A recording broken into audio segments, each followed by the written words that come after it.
What is going on YouTube? Just helping you out here. And for today's video, I'll be doing Chapter 3, Section 3.1, Exercise 12 in the Calculus Single Variable 6th edition textbook by Hughes-Hallett, Gleason, McCallum et al.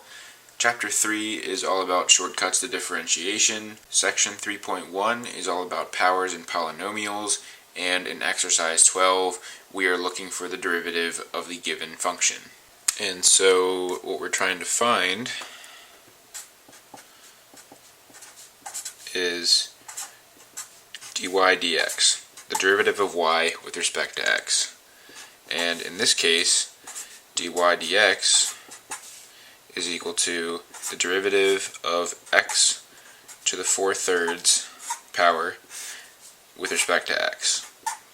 And now the differentiation method that we're going to be using here is the power rule.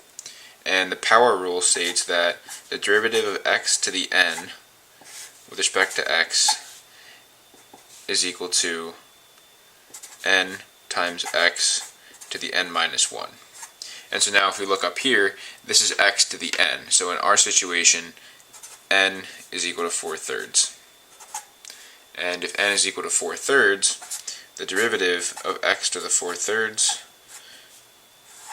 with respect to x is equal to n, so 4/3, times x to the n, which is 4/3, minus 1.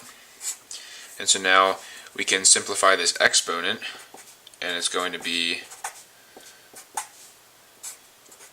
4/3 minus 3/3, because 3/3 is 1, and we're trying to find a common denominator. And finally, we can simplify this to 4/3 times x to the 1/3. And so that means dy dx is equal to 4x to the 1/3 over 3.